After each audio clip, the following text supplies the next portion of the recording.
what are basically reasons for the defeat of Indians in the revolt of 1857, right? So based on the findings of many historians, one of the fundamental reasons they say is not well organized, right? The revolt was very much localized. So it happened in Gwalior, it happened in Kanpur, it happened in Jhansi. So there was some connection between Jhansi, Gwalior, and Kanpur because of the three leaders, Tantia Top, Nana Sahib, and Rani Lakshmibai. But there was no connection between the revolts that were happening at Delhi or revolts that were happening in distant places from Delhi. Okay, so Meerut had its own agenda. Rajputs had their own agenda. The Mughals had their own agenda. Therefore, the revolt could have been better organized. So since it was not organized well, we can say that could be one of the reasons for the defeat of Indians in the revolt of 1857. And then there was lack of communication facilities. There was a lot of distance that was involved, and the Britishers broke their own communication line so that Indians cannot communicate through using the telegram facilities. Okay, so was there telegram facility during this period, or were we still relying on the messenger? Find out, fact checking. Okay, right. So you find that the Britishers are very good in communicating with each other.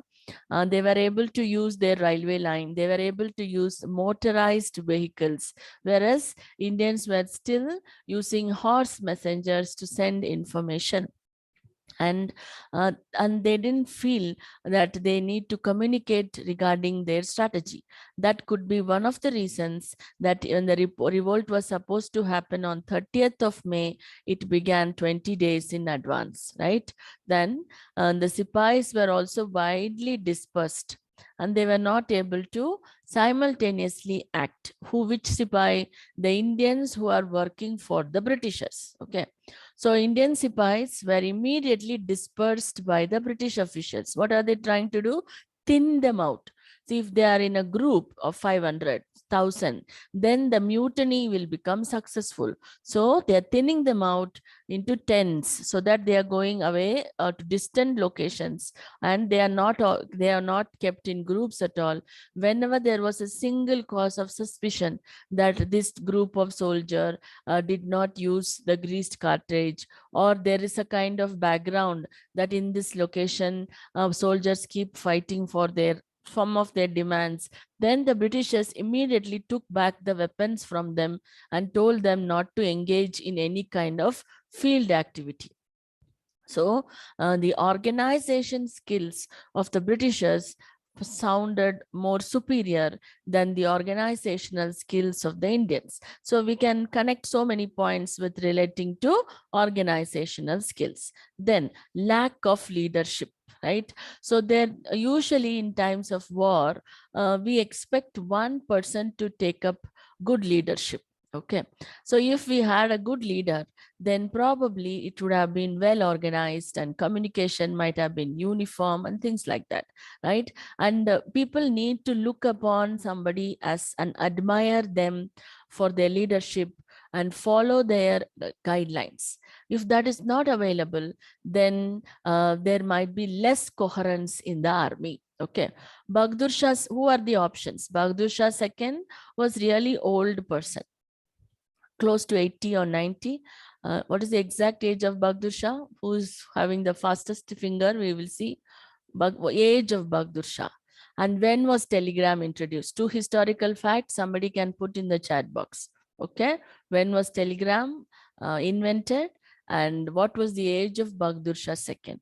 He was definitely an old and exhausted person who is making a final attempt in order to get back Delhi, right? So he was not inspirational for many. And we already know that the Sikhs refused to fight because they didn't have any kind of hope. They had any kind of faith on Bahadur Shah supporting them in future. Then Nana Sahib was definitely an inspirational leader, but he was a regional leader. He had his own community to support him. So he did not rise above the community needs. So that way, he had ability, but he did not have a military prowess. Then same thing can be said to other regional leaders, Lakshmi Bai or Kanwar Singh or Aud Begum. All were local leaders, and they did not have an all India standing or an ability to fight for their own rights. So these are leadership problems can be definitely a cause for the defeat of Indians. Then common ideal.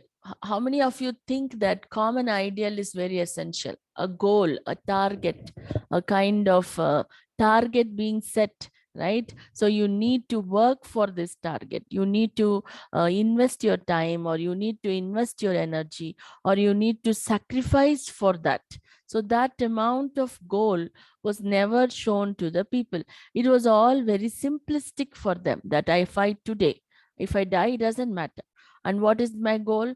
Firangyonko Maro. What is Firangyonko Maro? Kill the Britishers. Will I kill a woman? Will I kill a child? Will I kill a civilian, a white man? So that these are all some questions Indians had in their mind. Okay.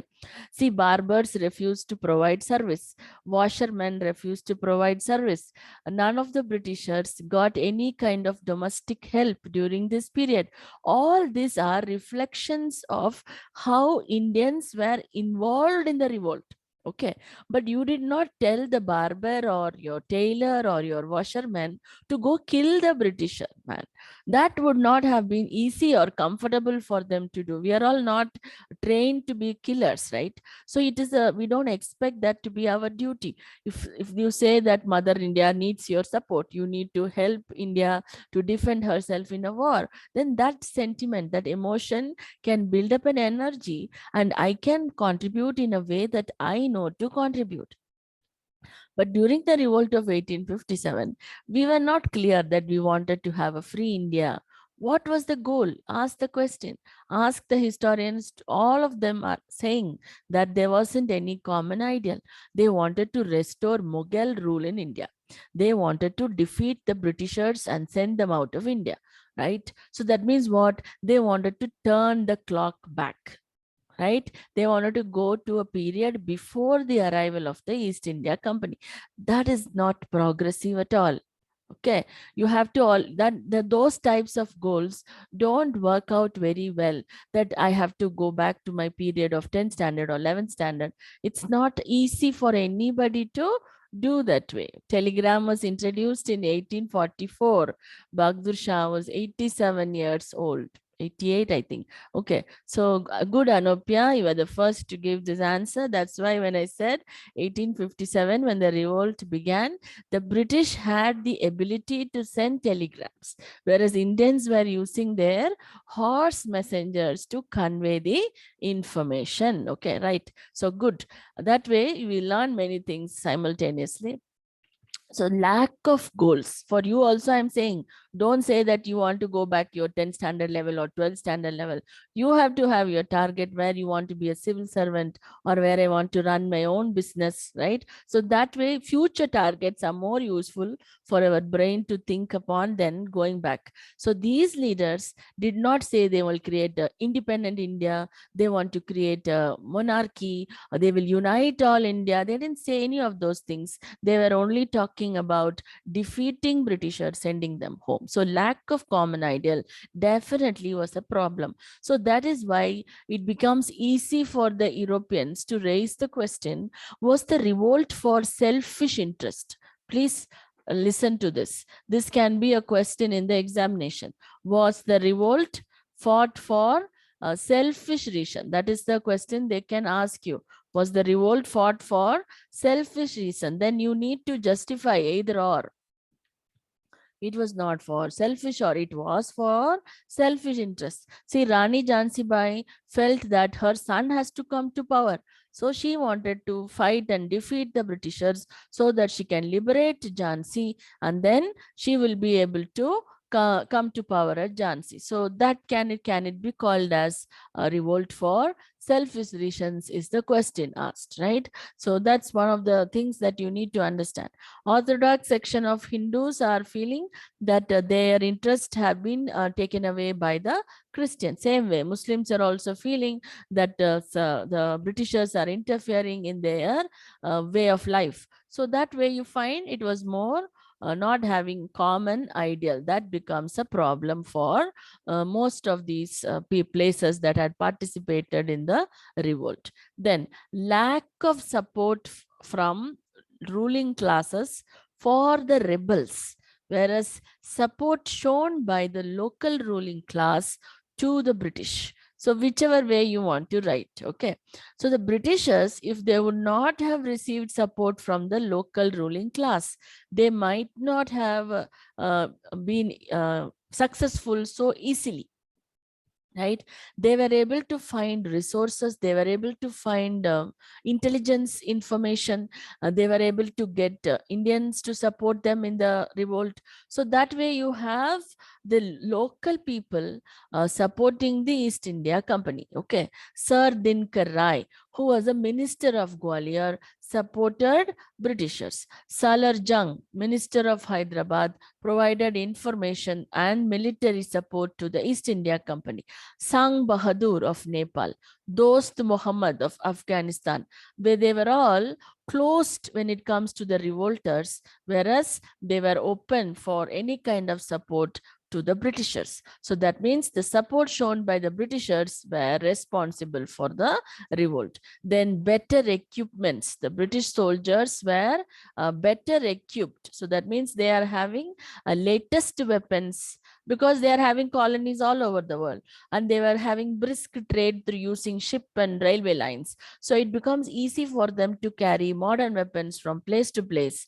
They use telegraph lines and railway lines to their advantage. So that way you find science and developments in the field of science was taken advantage by the British, and it becomes a lack of advantage for the Indians. So that is also a reason for the defeat of the Indians. So likewise, I can also talk about premature beginning of the revolt, lack of unity of purpose, then personal jealousy among Indian Sipai. The British government recruited huge force in India itself. They were able to receive additional supplies from Crimea. So because of all their inherent strength, Britishers were able to overcome Indians. So that means you should be in a position to list at least 10 reasons why Indians suffered defeat and the Britishers were able to control the revolt within 1 year. Okay, so that you need to look into it. So this is a photograph of Bahadur Shah II in 1858. So when I said that leaders need to be inspirational, it's not their face or their age. It is how you are behaving. You need to have that charisma, right? So this was one of the photos taken of Bahadur Shah Zafar in 1858. So I need not have to say anything more than this, right? And he was exiled from India to Rangoon. This is picture of Tatya Top, India's mutiny leader. So you have lot of leaders, but they prove to be regional leaders than Indian national leaders. Okay. When we are talking about nature of the revolt, the British historians, Sir John Lawrence and John Seeley, consider the incident is nothing more than a Sipai mutiny. So according to Seeley, the revolt of 1857 was not about patriotism. Okay, it is about fulfilling the selfish interest of the soldiers, that they were not getting good food, or they were not satisfied with their uniform, they were not satisfied with the wages. It was just a kind of strike, a workers' strike.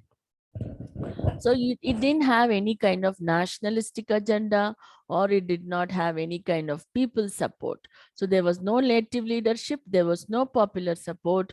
So John Seeley says it is only a Sipai mutiny. So Indian Sipai is only mutiny.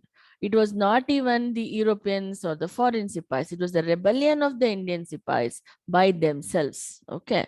Some state which had grievances against their annexation also joined the rebellion. However, the British government had succeeded in suppressing them because local people did not show their support. Okay, if people would have come in support of their own rulers, then the revolt might not have been easily suppressed by the British. So says he's very logical. He's saying you are millions of people living here. We are only thousands of you. That means how did we succeed against you? Because you did not protest against with a popularity, right? You did not have a mass movement.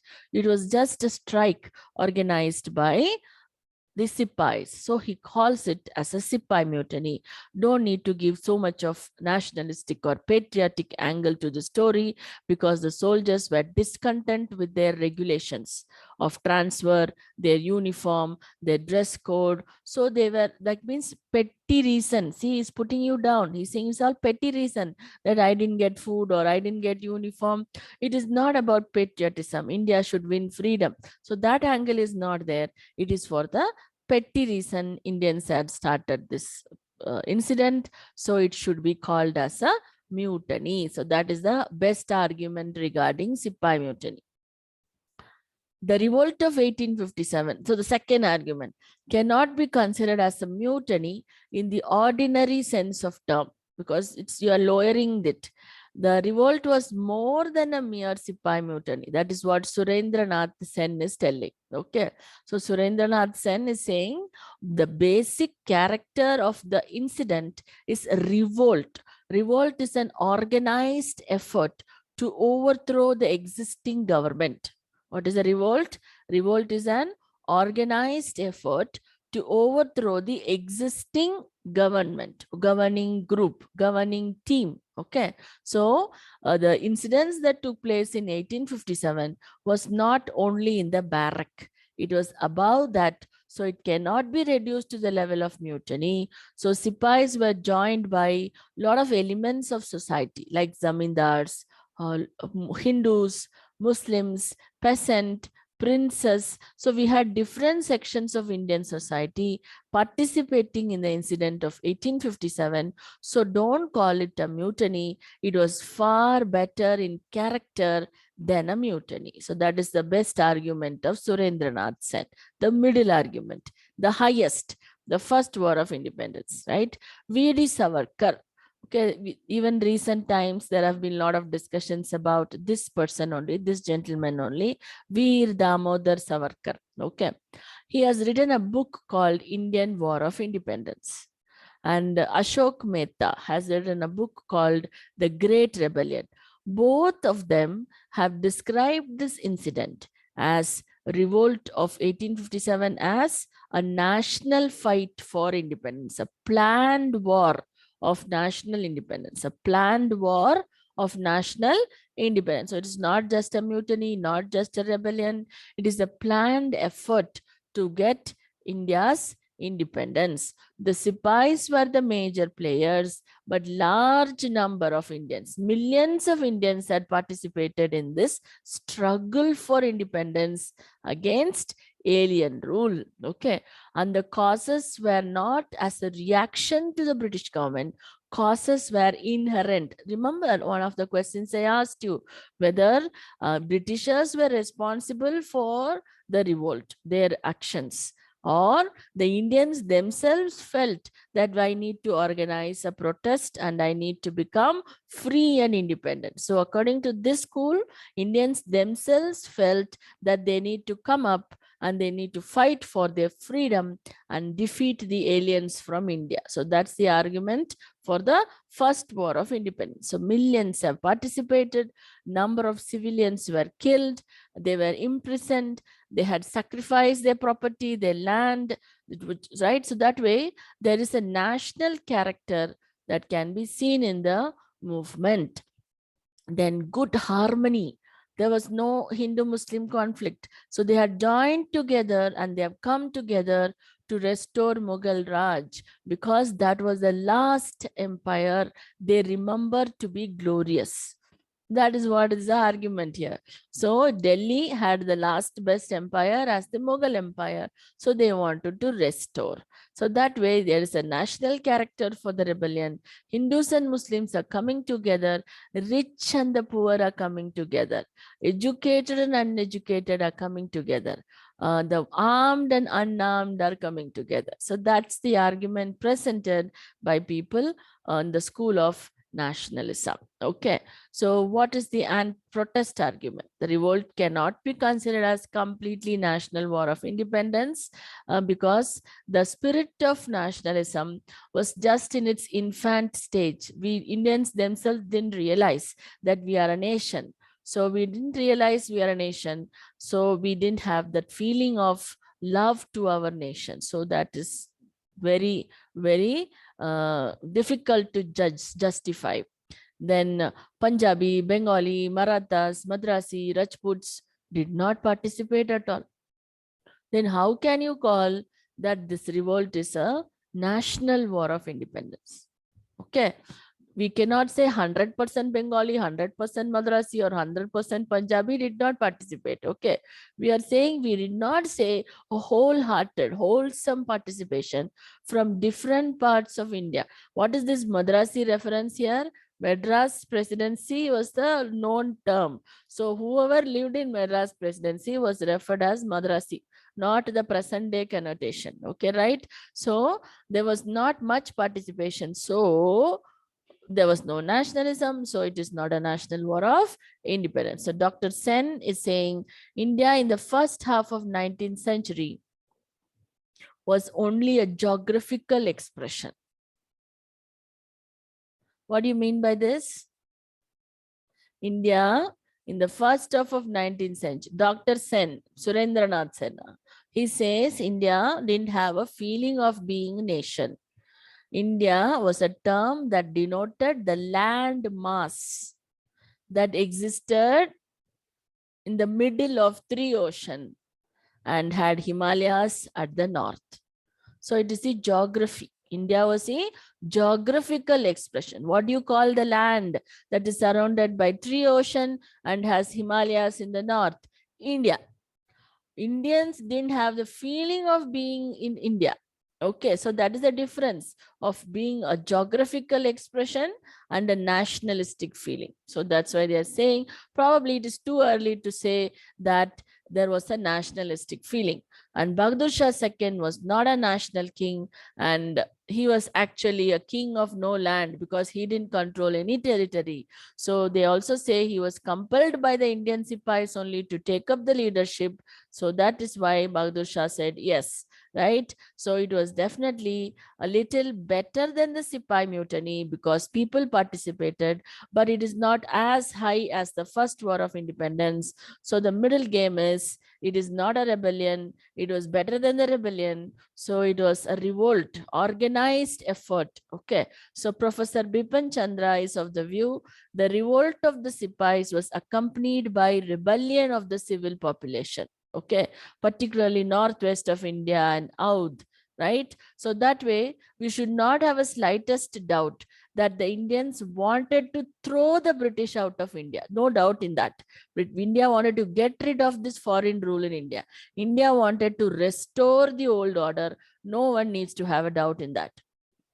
Okay, we had Sipai support, we had common people support, and we may not be intelligent enough to say we are all in one country, we all should have one government, we should have one leader, we should have a constitution. We may not have all those things, but we had one feeling that this foreigner is not good for us. This foreign government is not good for India's future. That feeling all of them had, right? So it had a social base. It had support from the society. So it was a popular uprising to some extent, in spite of the weaknesses of the effort. So don't condemn the people who participated in the effort, focusing on the people who did not participate. Focus on the people who participated. What did they want? They wanted to restore Indian governance. So you need to appreciate this as one of the best efforts taken to overthrow East India Company,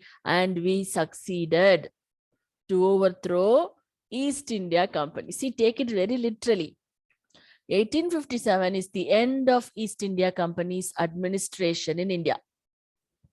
Okay, so the Queen, the British government also took it in that way only. People don't like East India Company, fine. We will reduce them into a trader only, and the Queen will directly take over India. So in that agenda, Indians were successful. We replaced our administrator from the company to the Queen, to the British government. So far, it was a company, a charter act was responsible for ruling India. Now, the company is overthrown and the Queen is going to directly rule India. That's the consequence of the revolt of 1857. So you can't say Indians were complete loss or a failure in their effort to change Indian government. Okay.